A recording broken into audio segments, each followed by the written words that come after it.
Hello everyone, another live video for today. It's a sunny day today, it's my day off. And I want to share an article I've read with regards to new or the latest changes on NMC. Actually, I've made this video already because I was off the other day, but apparently the video got erased and I wasn't able to send it to YouTube and save it on my channel. So this time we'll be reading it again because there has been latest information from a conference made in Manchester last June, and then they've discussed so many details with regards to changes regarding overseas nurses and its application. So many has been mentioned, and at the same time, it has not yet been confirmed. But apparently, it could be that by the next year, this will be applied. So this is for the information of everybody that we'll be discussing here the plans yet of NMC to be implemented on 2020. Okay? So hindi pa po ito final. This is not yet the final implemented rules of NMC as of the moment, but this has been final plans for 2020. So I've read this information from LinkedIn.com. Yeah, from LinkedIn.com, and there have been this article have been circulating in Facebook, and I've been reading this through nursing groups pages. Kaya it's better we discuss this one by one because there are some of us here who doesn't want to read the article. So, and then they are asking questions. So, mas magandang basahin na lang natin sabay-sabay here in YouTube. So, the NMC are launching new overseas nurse portal accessible for nurses to upload documents and see their progress in the registration process. So that has been one of the discussed plan by NMC during the conference in Manchester, because I think they are into improving the system, and that is a good news, I think, mga kaibigan, because the nurses back in the Philippines and all over the world who wanted to apply here in the UK had some difficulties and some trials in uploading their documents. Kaya medyo nahihirapan yung mga applicants from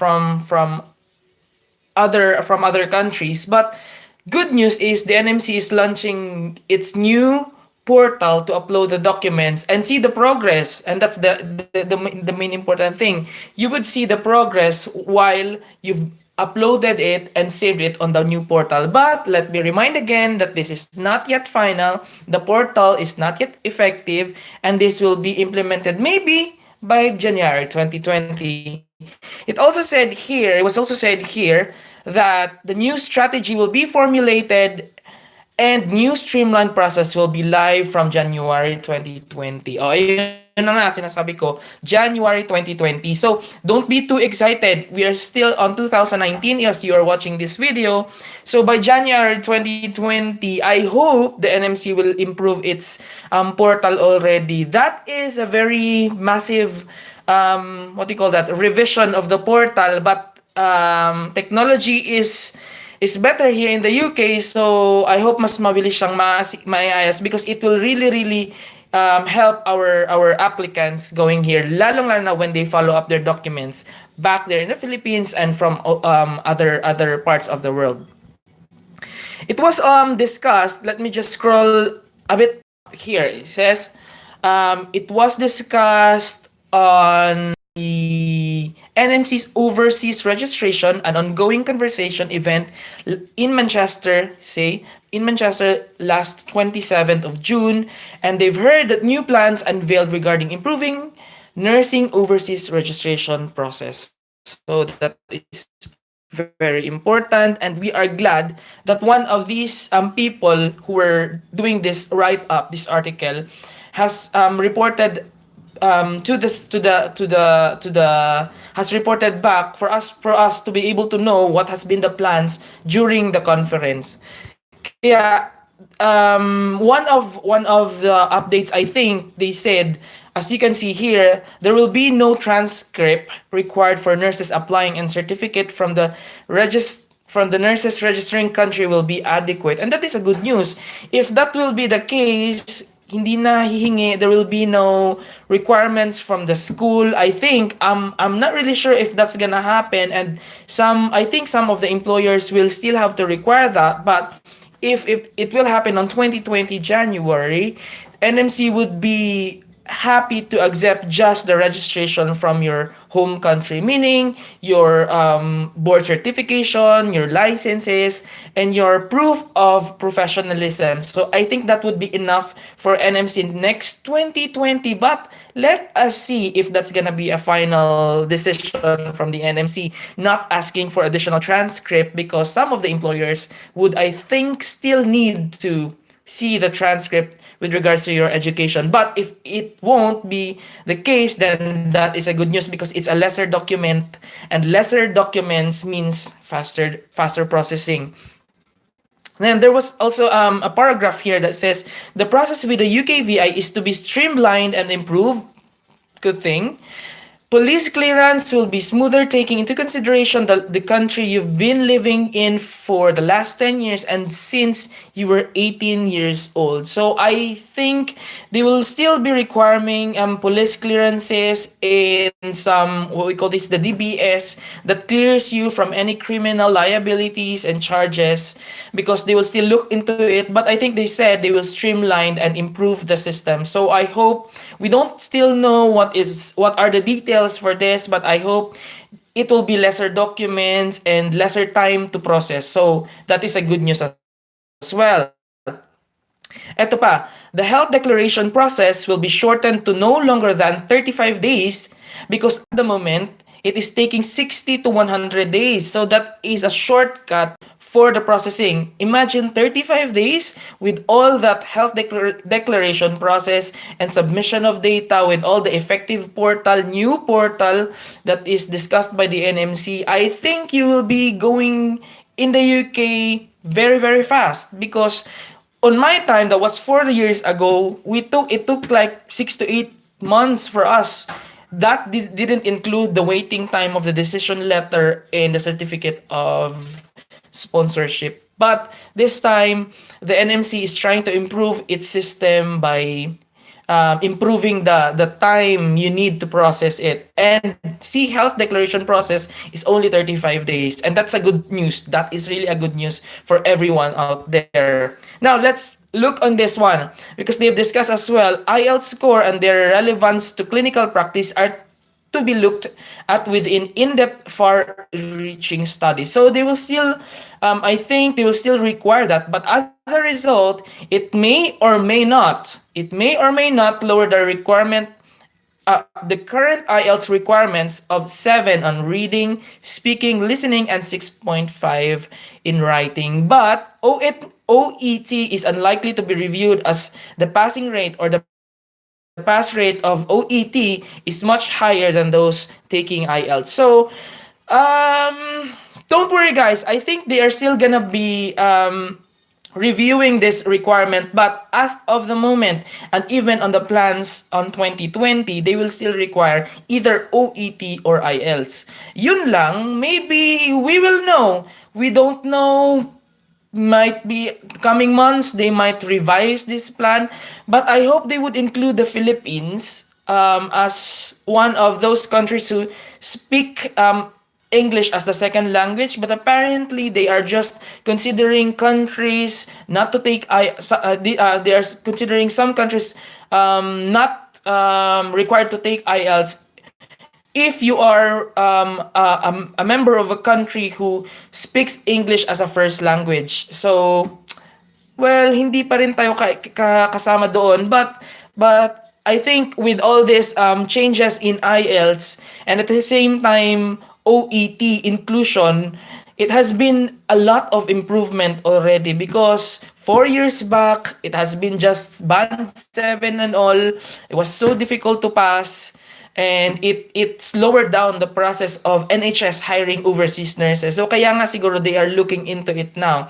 But apparently they said here OET is unlikely to be reviewed because when you take OET, you've got a higher passing rate compared to IELTS. So although they said there's a lot of chances to pass in OET, I haven't taken OET yet because I've taken IELTS back then, but there have been so many testimonies that OET is easier, quote unquote, easier to pass than IELTS. But let's see.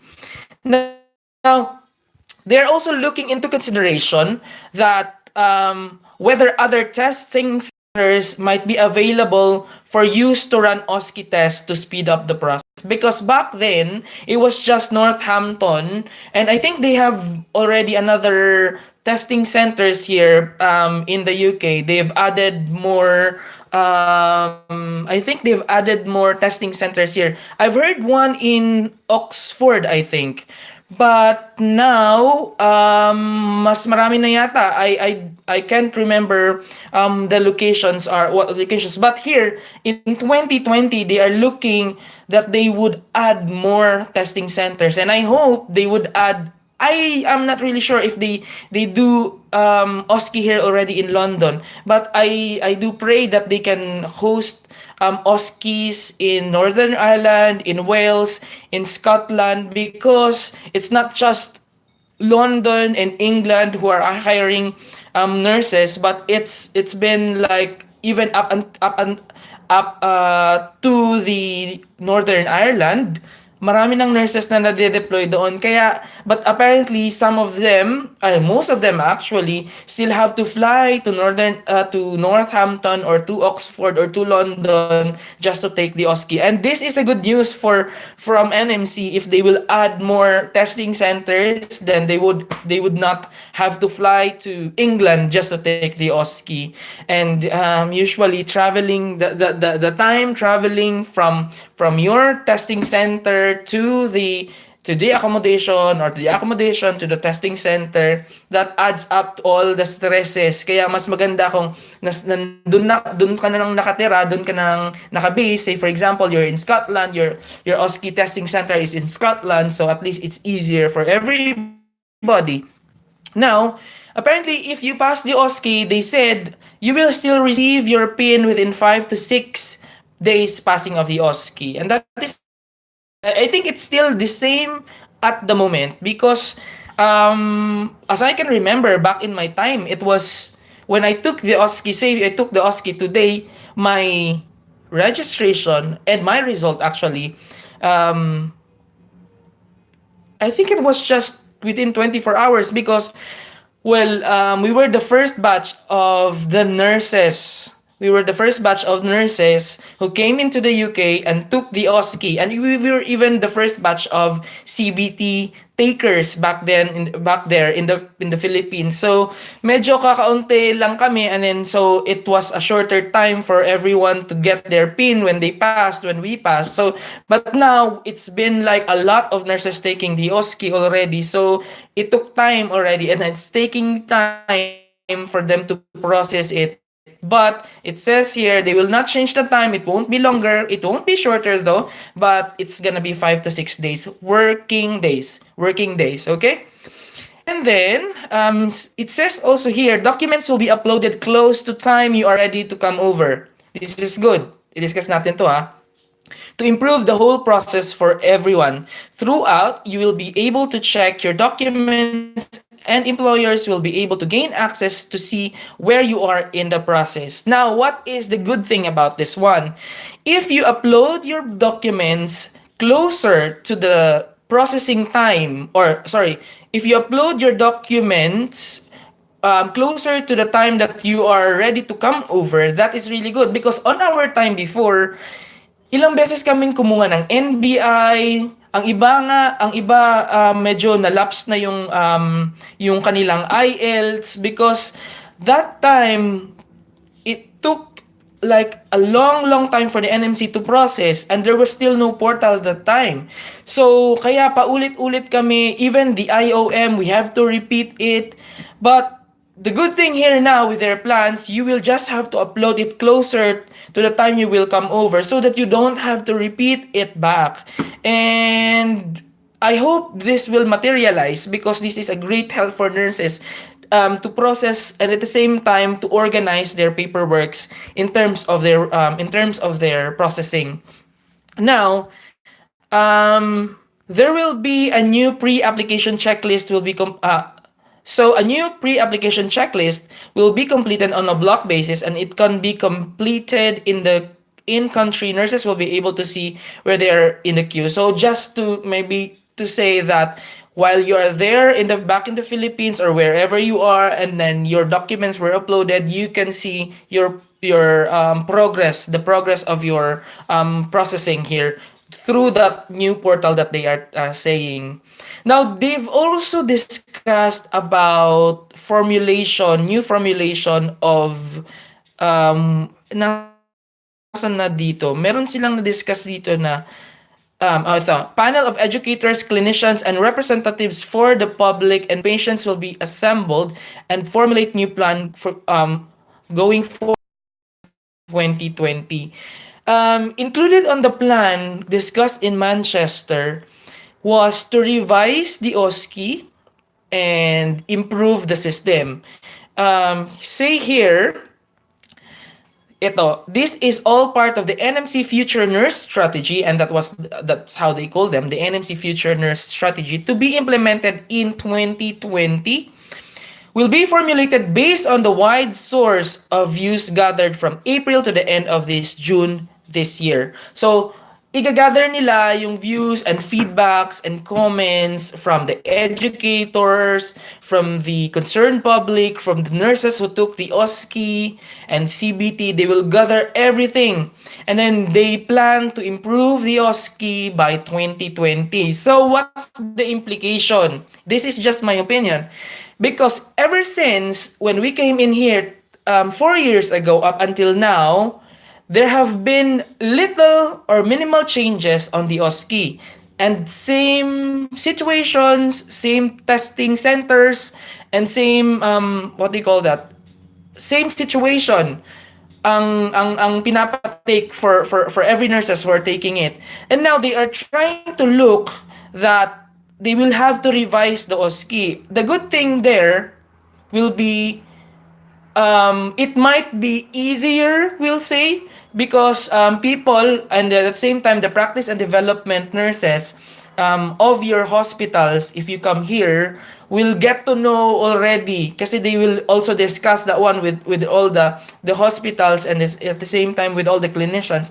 But the dodgy part about that one for me is if they will change that examination, they might or might not add some situation, clinical situation, or they might omit or revise clinical skills that they require. So we will see. In short, magbabago at maraming magbabago in terms of OSCE the next year, 2020. So I don't know, but we'll wait for the instructions. We'll wait for the update about that one. But don't you worry, guys. Even if it will change, I think it's all the same principle: basic nursing care, communication, providing privacy and safety to the patient, medication, basic life support, aseptic technique. That's usually are the situations. But as they've discussed here, they will review the OSCE. So I don't know if they will add some areas or omit some areas and change or revise. Let's see for that. Now, it says here as well, the test is currently being redesigned with the help of outside agency Alpha Research. So this is what I'm talking about. A market and social research company. The NHS have worked with this company for years already. The new style of OSCE will be a fresh from the current one. So see, the new style of OSCE will be fresh from the current one, which has been used for several years, almost 4 years now, or over 4 years now, I think. Now, OSCE facilitators like themselves or like ourselves will be included in the discussion and use our feedback and experiences with hundreds of nurses we've trained who took the OSCE. So let's wait for it. It's gonna be very exciting, might be frightening. Let's just pray for the best, guys. You will still have to make it, and you still can do it. It's just that meron lang revisions na hindi pa natin alam as of the moment. I hope it's a good one. Now, here. So for those nurses who are not already practicing their nursing back in the Philippines, or say they have been in Saudi, in the or some parts of the Middle East, or any part of the world rather, they can still gain the access on the portal. Ito lang naman yung sinasabi ng paragraph na ito na next, that they can still gain access to the UK NMC register if they have diploma from another country, even though nurses in the UK must complete a university degree nowadays. So, when you come here in the UK, maybe alam nyo na tong information na to. When you come here in the UK, say for us from the Philippines, when we come here in the UK, we're not yet directly registered nurses. We are band, we are considered band 3. That's usually healthcare assistant band, but you will not stay on that band for long because as you take the OSCE and pass the OSCE and get your PIN, you will become as a part of the NMC register as a registered nurse, and then you will go up to band 5. So your salary as well will go up. Of course, that includes the tax. So we will discuss that one in a separate maybe discussion, but as I've said, when you go here, you will have to get that degree in OSCE in equivalent to that degree so that you become one of the registered nurses here in the UK, and you can practice your nursing here in the UK. You know what, the NMC also changed, I think recently this year or late last year, that they've incorporated the nursing associate role. Say for example, you've been here in the UK for long and you haven't practiced your nursing profession and you haven't taken the OSCE, and then you decided, I would just like to take the nursing associate role. They have included this one already. I'm not really particularly sure about the whole process, but as you take the foundation degree level, you would be able to acquire nursing degree. So say you haven't had the OSCE yet, so they will, it depends on your what do you call that, it depends on your employer. They will sponsor you for a foundation degree and you will become a registered nurse, and that leads you to your pathway to become a registered nurse. Now,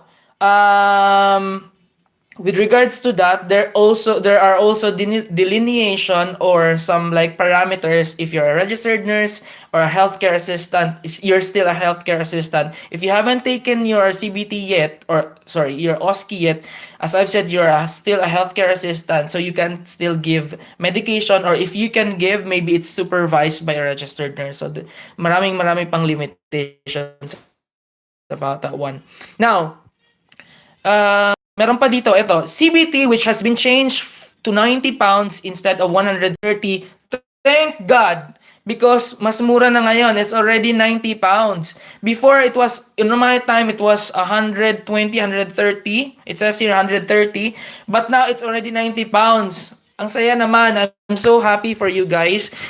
90 pounds, convert that into peso. Today, ang baba ng palitan, it's so low. The exchange rate is so low. It's 64.5, I think. 1 pound is 64.5. That's 90 times 90 pounds. Usually, other employers sponsor CBT and OSCE. If you've got no employer when you got the CBT, usually they refund. So it depends. It usually varies from one employer to another. But the good thing here, on the discussion in Manchester, which is already happening, it's already 90 pounds, and which is a great news for everyone. And ayun nga, so CBT will be tendered for a possible new provider. Ito na naman, even this, as I've said, even the CBT, they will try to revise. So I hope it's easier for everyone to go here, because as of the moment, NHS is looking for a lot of nursing, because we still here in the UK, we still suffer for nursing shortages, even private sectors. So they are still willing to hire nurses who have taken CBT, OSCE, IELTS, or OET. So don't what do you call it? Don't stop dreaming, guys. Take these exams. Um, it will be a grueling time, but there will be rainbow after the rain, kumbaga sinasabi nga nila. But anyway, let me reiterate, the article that we've read here in linkedin.com is still a plan by NMC. And so far, it is still happening, except the fee. So far, it's still not happening. So let's hope for the best. Well, let's wait for some updates, because they said it's gonna be 2020, and 2020 is still a bit far from now. So meron pa ring changes yan kung titingnan natin. But let's see, let's pray for the best, and don't lose your hope. Always keep in mind that you already practice nursing back there in the Philippines or wherever you are right now.